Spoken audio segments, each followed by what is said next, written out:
Baik, terima kasih atas kesempatannya. Kami dari kelompok 1 izin membawakan materi pada kesempatan ini, yaitu dengan judul Paradigma Ekonomi Kelembagaan.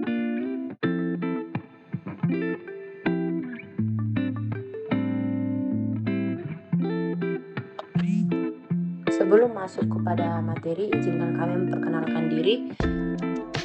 Anggota dari kelompok kami yaitu kelompok 2 dari yang pertama Luida Sihombing dengan NIM terakhir 252, dan yang kedua saya sendiri Rika Oktaviana Silaban dengan NIM belakang 035. Next.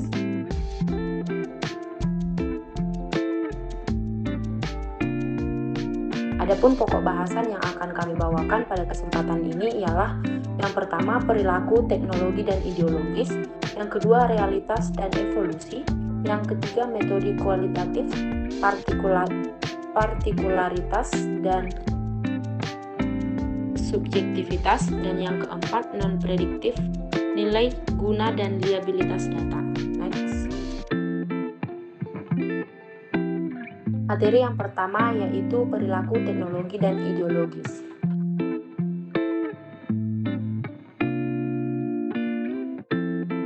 Terdapat 4 cakupan analisis ilmu ekonomi. Yang pertama alokasi sumber daya, yang kedua tingkat pertumbuhan kesempatan kerja, pendapatan, produksi dan harga, yang ketiga distribusi pendapatan, dan yang keempat struktur kekuasaan.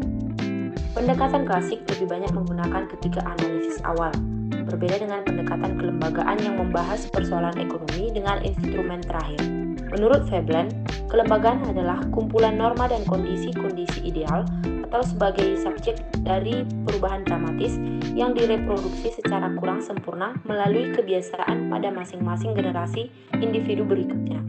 Kelembagaan berperan sebagai petunjuk terhadap perilaku individu. Keinginan individu bukanlah faktor penyebab mendasar dalam pengambilan keputusan, sehingga pada posisi ini tidak ada tempat untuk memulai teori. Tempat untuk memulai suatu teori atau pola adalah dengan menganalisis apa yang harus dikerjakan oleh orang-orang. Ahli kelembagaan juga berusaha membuat model-model pola atau teori yang menjelaskan perilaku manusia dengan menempatkannya dalam konteks kelembagaan dan budaya. Sementara ahli neoklasik berusaha menyusun model-model prediktif yang menjelaskan perilaku manusia dengan menyatakan asumsi dan menarik kesimpulan implikasi atau produksi dari asumsi tersebut.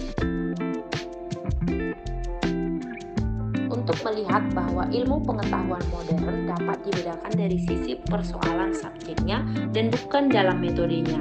Bahasa formal berisi positivisme logis dan rasionalisme sehingga ekonomi konvensional masuk pada kategori ini. Sebaliknya, aliran holistik mengungkap keyakinan perubahan subjek dan juga metode sehingga ekonomi kelembagaan, ekonomi politik radikal masuk pada kategori ini. Terdapat 2 kategori data ekonomi yang berbeda, yaitu data dengan hubungan the physical nature of production process dan data dengan hubungan the behavioral to economic stimuli. Pendekatan kelembagaan lebih berkonsentrasi dalam menangkap dinamika realitas sosial atas objek yang dikaji. Realitas sosial dilihat lebih dari sekedar seperangkat relasi-relasi yang spesifik, di mana proses perubahannya inheren dalam kelembagaan sosial. Kemudian disebut sebagai sistem ekonomi. Proses perubahan tersebut sendiri adalah produk dari tindakan manusia. Aliran kelembagaan bersifat menyeluruh karena berkonsentrasi pada pola hubungan antara bagian-bagian keseluruhan. Perilaku manusia juga non-rasional dalam pembuatan keputusan ekonomi. Tindakan individu atau kelompok pun dipengaruhi oleh faktor rasionalitas dan norma. Aturan-aturan dibuat dengan harapan dapat memandu individu untuk bertindak rasional. Akan tetapi, bisa jadi aturan-aturan mengikuti tindakan rasional individu. Terkadang, tindakan rasional itu sendiri menghalangi norma sosial ataupun terjadi sebaliknya. Ekonomi kelembagaan juga substansinya adalah ekonomi perbandingan atau komparatif yang terdapat kritik antara lain fokusnya pada perbedaan kedalaman tetapi mengabaikan perbedaan jenisnya, mengabaikan potensi interaksi dan juga kerap kali terjebak pada parsialitas.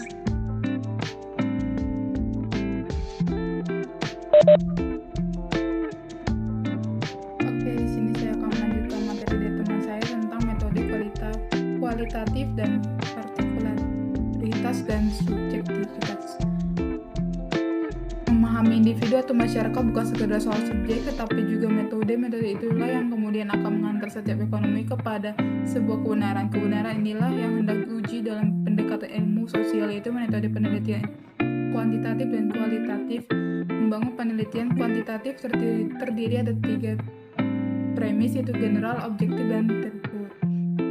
Pendekatan kuantitatif percaya bahwa fenomena sosial itu berlaku secara universal, namun ekonomi kelembagaan memandang bahwa fenomena sosial harus dimengerti. Sebaliknya, partikuler, subjektif, dan non-prediktif atau kontriksi penelitian kualitatif. Menurut pendekatan epistemologi, metode kualitatif bersandar pada pendekatan interpretatif, sedangkan metode kuantitatif bertopang pada pendekatan positivistik. Apabila pendataan interpretatif dikaitkan dengan pelaku penelitian, maka fokusnya adalah persoalan subjektivitas. Penelitian kualitatif selalu berupaya untuk memberikan penjelasan atas temuan yang diberikan tanpa berpotensi untuk meramalkan kejadian di masa depan. Lewat premis partikularitas, sebetulnya penelitian kualitatif langsung berbicara 2 hal: keyakinan bahwa fenomena sosial tidaklah tunggal, dan penelitian kualitatif secara tak langsung telah mengutarakan keterbatasannya. Setiap penelitian harus berurusan dengan representasi, yakni pilihan dan jumlah sampel yang dipakai. Dalam konteks partikularitas, penelitian kualitatif tidak berbicara mengenai jumlah yang menyuarakan representasinya. Dalam tradisi akademik, nilai keilmiahan biasanya diukur dengan pendekatan nomoetik dan pendekatan idiosinkrastik. Objektivitas dapat dipandang sebagai hasil belajar manusia yang mempresentasikan tujuan ilmu pengetahuan dan bukti yang mungkin ada. Dikotomi objektivitas dan subjektivitas dalam penelitian kuantitatif dan kualitatif harus segera diakhiri. Pertimbangannya masing-masing metode dari 2 penelitian kuantitatif dan kualitatif telah bersembunyi subjektivitas dalam berbagai rupa. Hanya saja penelitian kuantitatif dianggap lebih objektif karena keberhasilannya untuk dapat mengukur dan membandingkan atas data-data yang dimiliki. Akhirnya subjektivitas yang melekat dalam penelitian kualitatif tidak harus dianggap sebagai kelemahan atas pertimbangan ketidakmungkinan bagi peneliti mengambil jarak dengan latar belakang sosial dan ideologis yang disandangnya. Oke, sini saya akan melanjutkan materi tentang non-prediktif, nilai guna, dan liabilitas data. Membedakan penelitian kuantitatif dan kualitatif berdasarkan karakter universal atau partikular dan objektif atau subjektif emang agak rumit. Namun apabila membandingkannya berdasarkan sifat prediktif dan non-prediktif, rasanya lebih mudah. Kaplan mempunyai pertanyaan yang kemudian menjadi sangat terkenal, yaitu if you can measure it, then I in. Terdapat 2 alasan mengapa penelitian kualitatif tidak berniat untuk meramalkan kejadian di masa yang akan datang. Yang pertama, tingkat filosofisnya yang waktu sebuah penelitian sosial itu tidak harus tahu kejadiannya di masa depan, karena penelitiannya dimasukkannya untuk memahami perilaku sosial yang tengah terjadi. Yang kedua, tataran pragmatis, nilai gunanya yang dalam menyodorkan pemahaman melalui analisis mendalam. Menurut kaum subjektif, manusia tidak dapat menghindari diri dari apa yang diketahui, sehingga meski mereka mencari kebenaran, mereka lebih meragukan adanya realitas objektif.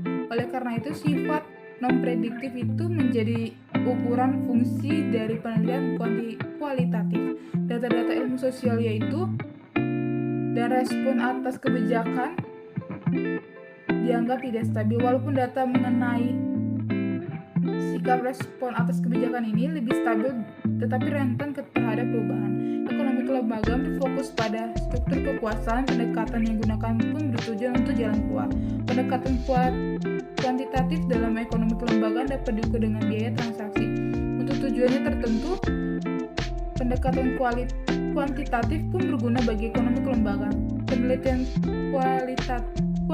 kualitatif percaya bahwa data-data dalam ilmu sosial tidaklah stabil, seperti L. Borner yang membagi data ekonomi dalam dua kategori, yaitu data yang berkaitan dengan sifat visi dan proses produksi, yang kedua data yang berhubungan dengan respon perilaku atau rangsangan atau kebijakan ekonomi. Ekonomi kelembagaan dalam analisisnya sampai mementingkan kepada struktur kekuasaan seperti ekonomi, sosial, politik, budaya, hukum, dan lain-lainnya yang hidup dalam masyarakat. Yang seterusnya, hal ini mempengaruhi individu atau kelompok untuk mengambil keputusan pertukaran transaksi. Di sisi lain, penelitian kualitatif peduli dengan seluruh aspek yang melekat dalam fenomena sosial, sedangkan penelitian kualitatif menyediakan metode untuk mengorek-ngorek secara mendalam sebab akibat dari proses sosial tersebut. Namun tidak lantas juga penelitian kuantitatif dikatakan haram digunakan dalam analisis ekonomi kelembagaan. Misalnya ukuran efisiensinya dalam ekonomi kelembagaan bisa dilacak dengan seberapa besar biaya transaksi yang muncul. Semakin besar biaya transaksi yang muncul dari proses pertukaran, berarti menunjukkan kelembagaan tidak efisien. Jadi dengan penggambaran yang utuh diharapkan tidak ada dikotomi yang berlebihan antara penelitian kualitatif dan kuantitatif dalam ekonomi kelembagaan, sebab untuk tujuan tertentu harus diakui penelitian kuantitatif bisa mendonorkan faedah yang besar bagi pengembangan analisis ekonomi kelembagaan. Sekian materi dari kelompok kami. Terima kasih.